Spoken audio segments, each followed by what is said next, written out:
जय माता दी दोस्तों। आपका आपके अपने चैनल धर्म का दर्शन में बहुत बहुत हार्दिक स्वागत है। माँ भगवती की कृपा आप सभी पर बनी रहे, ऐसी मैं आशा करता हूँ। दोस्तों, आज मैं आप सबसे बात करने वाला हूँ भाद्रपद मास के कृष्ण पक्ष की अष्टमी तिथि यानी कि श्री कृष्ण जन्माष्टमी के बारे में। कृष्ण उपासकों को इस तिथि का इंतज़ार पूरे वर्ष रहता है तथा यह पर्व भगवान श्री कृष्ण के जन्म उपलक्ष्य में पूरे देश में और पूरे विश्व में धूमधाम से मनाया जाता है।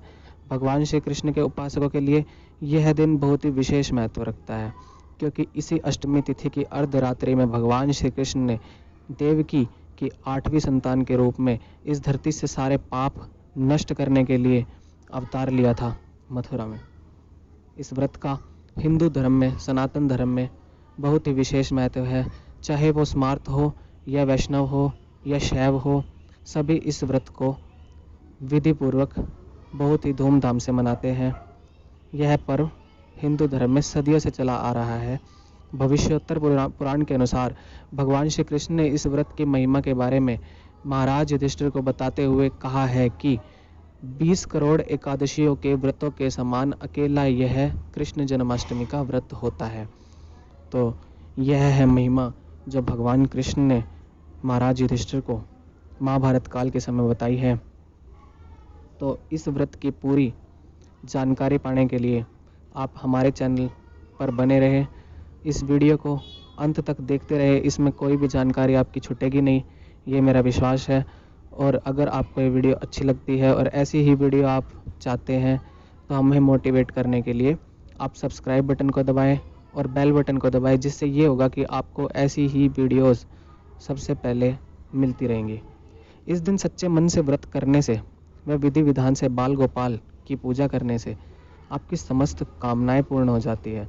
जो व्यक्ति संतान की इच्छा से व्रत करते हैं उन्हें इस दिन क्या करना चाहिए? उन्हें इस दिन संतान गोपाल मंत्र का 108 बार जाप करना चाहिए बाल गोपाल की मूर्ति के सामने। जो मंत्र इस प्रकार है और आपकी स्क्रीन पर भी दिख रहा है। देवकी सुत गोविंद वासुदेव जगतपते देहि मेम तनयम कृष्ण त्वामहम शरणम गतः। तो इसमें भगवान के प्रति हम अपनी कामना कह रहे हैं कि हे कृष्ण, मुझे एक तनय मतलब एक पुत्र दीजिए, मैं आपकी शरण में हूँ। और इसमें भगवान के नाम लिखे हुए हैं, देवकी सुत गोविंद वासुदेव जगतपते। अवश्य ही संतान की प्राप्ति होगी, ये मेरा विश्वास है। इस वर्ष का जन्माष्टमी का जो पर्व है वो कई वर्षों के बाद बहुत ही दुर्लभ और बहुत ही शुभ संयोग में बन रहा है। श्रीमद् भागवत के अनुसार भगवान श्री कृष्ण का जन्म हुआ था रोहिणी नक्षत्र में, बुधवार का दिन था, चंद्रमा वृष राशि में था और मध्य रात्रि में जन्म हुआ था। पुराण के अनुसार यदि सोमवार या बुधवार भाद्रपद की कृष्ण पक्ष की अष्टमी तिथि में अर्धरात्रि में रोहिणी नक्षत्र हो और चंद्रमा वृष राशि में हो तो यह बहुत ही शुभ संयोग माना जाता है और ऐसा जन्माष्टमी का व्रत शीघ्र ही संपूर्ण फलों को देने वाला होता है। ये सब संयोग इस बार 30 अगस्त 2021 यानी सोमवार को अर्धरात्रि में बन रहे हैं। निर्णय सिंधु ग्रंथ के अनुसार इस संयोग में व्रत रखने से 3 जन्मों के जाने अनजाने पाप भी नष्ट हो जाते हैं और प्रेत योनि में भटक रहे पूर्वजों को भी पाप योनि से मुक्ति मिलती है। हर बार क्या होता था कि स्मार्त और वैष्णवों के लिए अलग अलग जन्माष्टमी तिथि के व्रत होते थे, तो 2 जन्माष्टमी होती थी। इस बार सप्तमा वृद्धि और अष्टमा वृद्धि का कोई चक्कर नहीं है। स्मार्त और वैष्णव सभी के लिए एक ही दिन 30 अगस्त यानी सोमवार का व्रत है। तो बात कर लेते हैं जन्माष्टमी के मुहूर्त के बारे में। जन्माष्टमी का व्रत इस बार 30 अगस्त को रखा जाएगा। अष्टमी तिथि का जो प्रारंभ है वो इस बार हो रहा है 29 अगस्त रात को 11:25 बजे और अष्टमी तिथि 30 अगस्त देर रात 1:59 तक रहेगी। यानी कि पूरा का पूरा जो 30 अगस्त है अर्धकालीन अर्धरात्रि तक हमारी जन्माष्टमी तिथि अष्टमी रहेगी। उदया तिथि में भी अष्टमी है और अस्त में भी अष्टमी है और रात को अर्धरात्रि में भी अष्टमी है। तो यही दिन, यही तिथि 30 अगस्त ही विशेष है। इसी दिन हमें व्रत को रखना है। पूजा का मुहूर्त क्या है? इस बार पूजा का मुहूर्त रात को 30 अगस्त 11:59 से लेकर रात्रि 12:44 तक है। 45 मिनट का हमारे पास विशेष निषिद्ध पूजा मुहूर्त है, जिसमें हमें बाल गोपाल का जन्मोत्सव की पूजा करनी है। इस समय में पूजा करने से विशेष महत्व है, क्योंकि यही वह समय है जिसमें हम भगवान का जन्मोत्सव मनाते हैं, मथुरा में भी और पूरे विश्व में भगवान का जन्मोत्सव का समय यही था उस समय भी। और पूजा की विधि हम जान लेते हैं। इस दिन आपको क्या करना है, सुबह सुबह प्रातःकाल जल्दी उठकर स्नान इत्यादि के बाद स्वच्छ वस्त्र धारण करने हैं, मंदिर की साफ़ सफाई करनी है। वैसे तो कृष्ण जन्माष्टमी की तैयारियां बहुत ही दिनों से प्रारंभ होनी शुरू हो जाती है, फिर भी आपको उस दिन भी मंदिर की साफ़ सफाई अच्छी तरह से करनी है। सभी देवी देवताओं की नियमित पूजा जिस तरह से आप करते हैं वैसे करें। लड्डू गोपाल जी को स्नान कराकर उनकी पूजा करें, जलाभिषेक करें, पंचामृत से अभिषेक करें या फिर गंगा जल या फिर इच्छा अनुसार आप किसी भी चीज़ से उनका अभिषेक कर सकते हैं। जैसे दूध में केसर डाल के भी आप उनका अभिषेक कर सकते हैं। लड्डू गोपाल जी को सुंदर वस्त्र धारण कराएं। इस दिन विशेष है कि भगवान को झूला जरूर झुलाएं। इस दिन भगवान कृष्ण को झूला झुलाने से समस्त कामनाएं पूर्ण हो जाती है।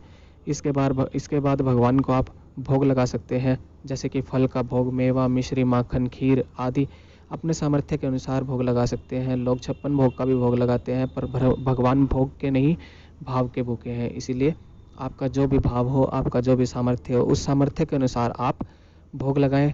हालांकि धनिया की पंजीरी बहुत ही सस्ती आ जाती है। धनिया पीसकर उसमें घी और चीनी डालकर आप धनिया की पंजीरी का भोग लगा सकते हैं, भगवान को बहुत प्रिय है। व्रत कैसे रखना है, व्रत रखने के सबके अलग अलग नियम हैं। कुछ लोग निर्जला व्रत रखते हैं, कुछ लोग फलाहार भी करते हैं, कुछ लोग पारण भी रोहिणी नक्षत्र के बाद करते हैं, कुछ लोग अर्धरात्रि में पारण कर लेते हैं। जो लोग रोहिणी नक्षत्र के बाद पारण करते हैं उन्हें सुबह 31 अगस्त को 9:44 के बाद ही पारण करना है। जो लोग रोहिणी नक्षत्र में पारण नहीं करते उनके लिए है। जो रोहिणी नक्षत्र में भी व्रत रखते हैं उस दिन मतलब रोहिणी नक्षत्र में वो अन्न खाना उचित नहीं मानते, तो आप 31 अगस्त को 9:44 के बाद आप इस व्रत को पारण कर सकते हैं।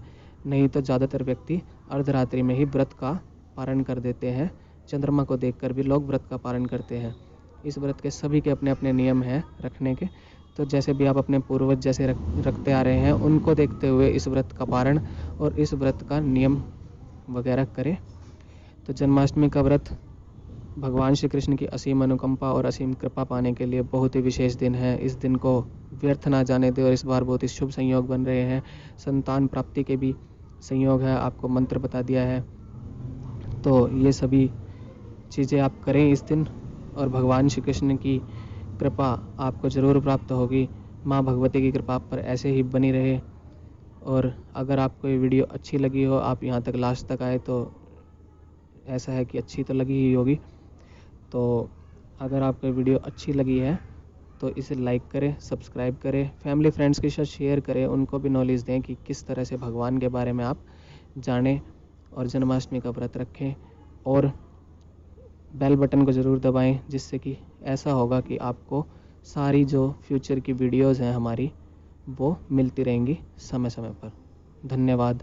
जय माता दी।